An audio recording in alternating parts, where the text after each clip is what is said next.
in this tradition, and I'll talk to you about the Left Book Club and the Peckham Health Centre.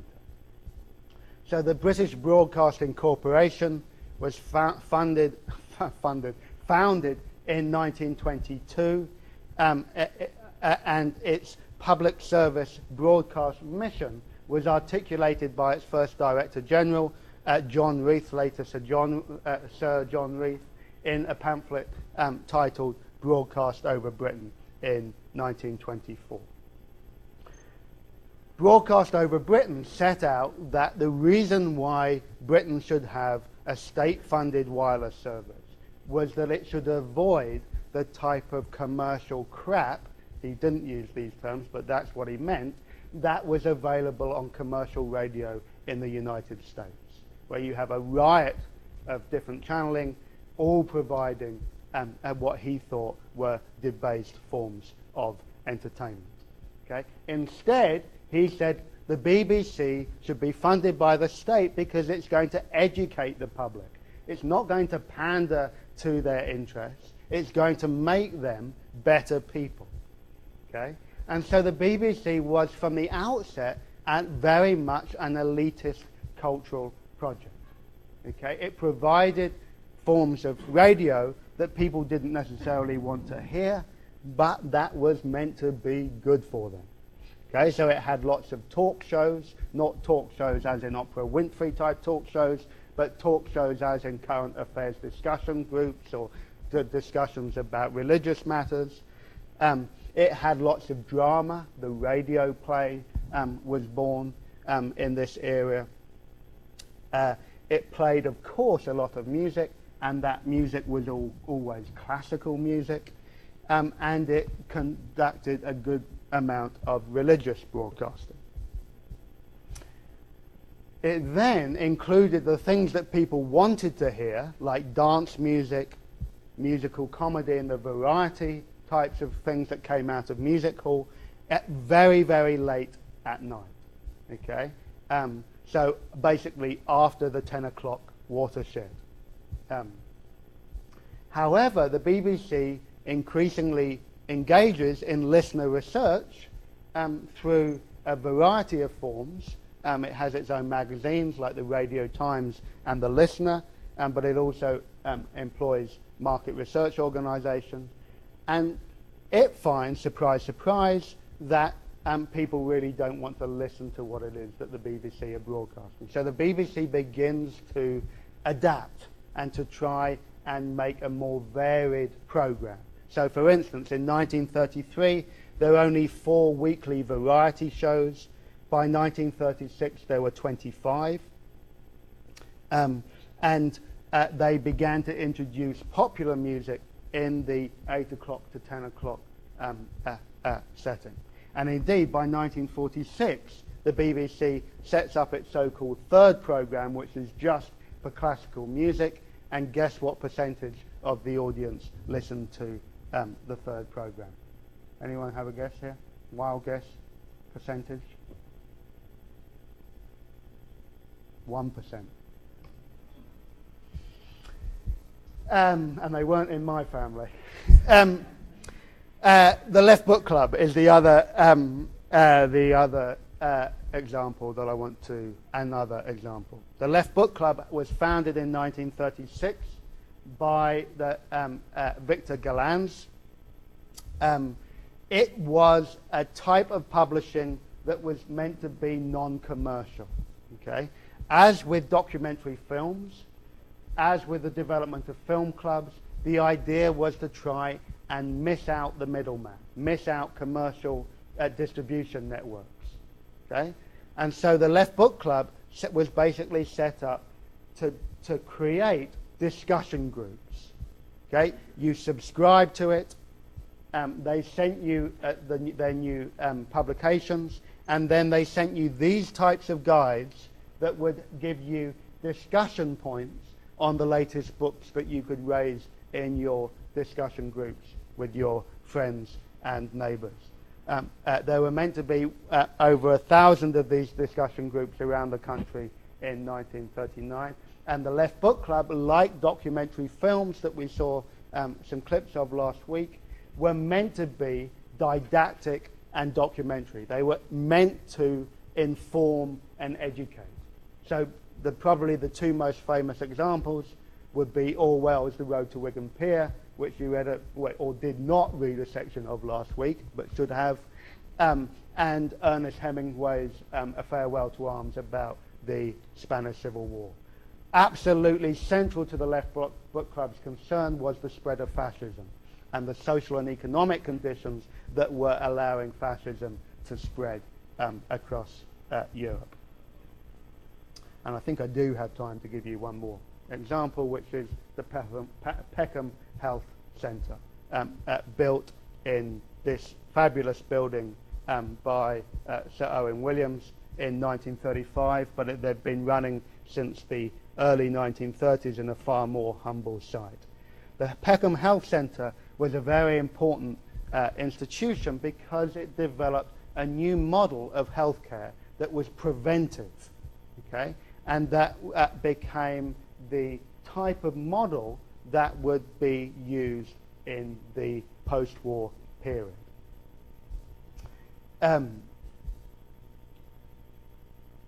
The Peckham Health Centre had these two founders, George Scott Williamson and Innes Pearce, and this is all on the online source that you can read.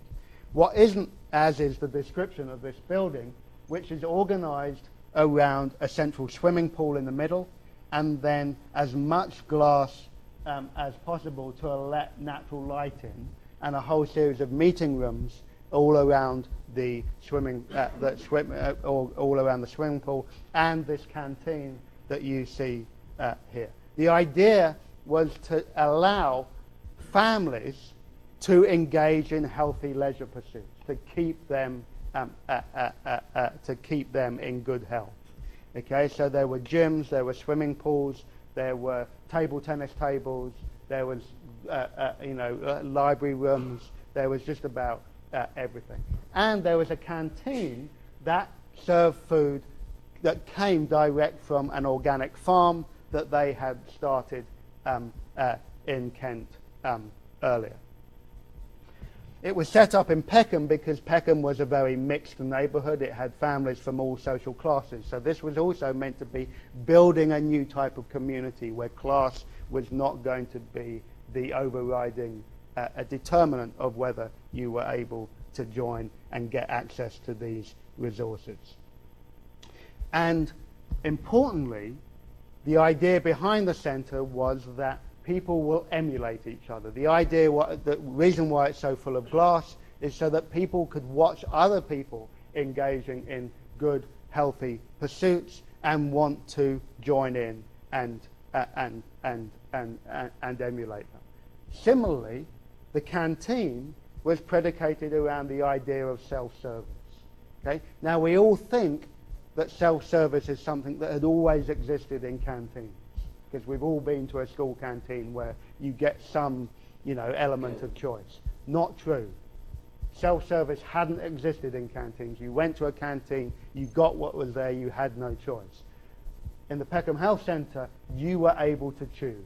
Okay? You were empowered to make your own choices. And this was a way of trying to keep people active and engaged in taking responsibility for their own health and their own conditions. If any of you have been to Britain, you will have seen leisure centres spread around the country. Almost every town has a leisure centre which has a swimming pool in its centre. And in important measure, the Peckham Health Centre was the model for that type of leisure centre. Any questions on that stuff? Yeah, Gavin. How was that funded? Yeah. It was, and it was privately funded. They raised private funds, some of which actually came from the US, came from a whole variety of different funding sources.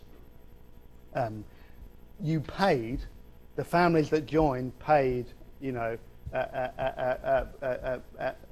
membership fee, but that wasn't anywhere near to cover the costs. But you're right, who owns is a really critical issue in each of these examples. So the Left Book Club is basically, a publisher, but a publisher engaged in a direct relationship with consumers, where it's not really a profit-orientated concern, and the BBC, a state-driven, state-funded enterprise, and all three of those models are seen as an alternative to commercial culture.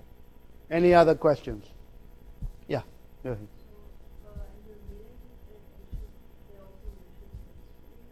Friends, yes. Finsbury doesn't actually develop until the 1940s.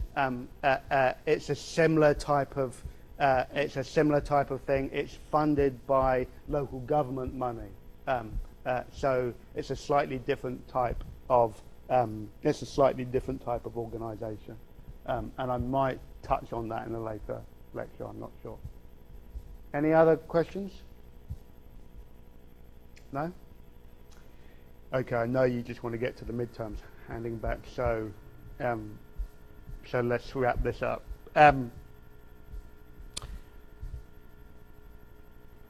Again, you have to understand these debates and processes that I've been talking about today in the context of the apparent democratic crisis across Europe in the period between the two world wars. The threat of fascism and communism was very real, and the alarm that the new mass democracy could be used by press barons, could be used by demagogues, was very, very real.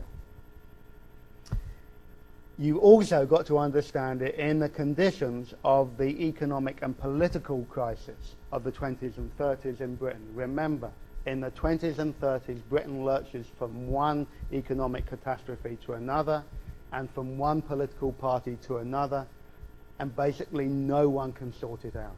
So that for much of the 30s, you actually have a national government, a coalition of different parties trying to govern the country, and even they don't really sort out the situation.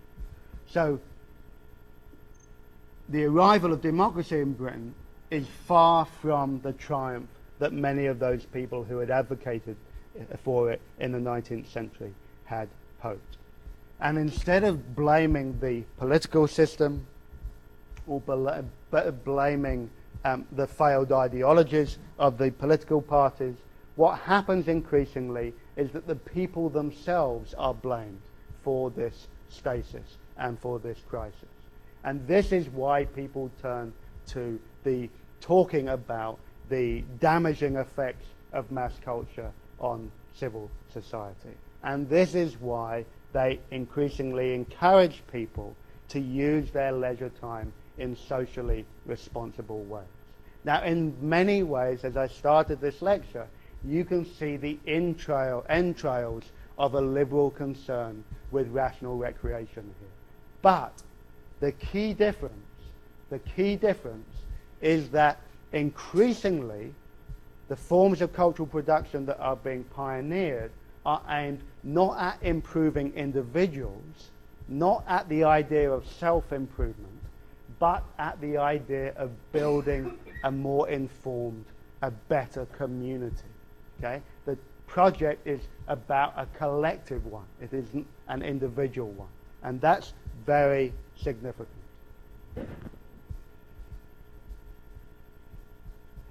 And you're going to see on Thursday how basically those projects get radicalized during the war. And it's during the Second World War that you get the creation of a new sense of social community in Britain that becomes the basis of an entirely new political settlement, where finally it seems Britons have waved goodbye to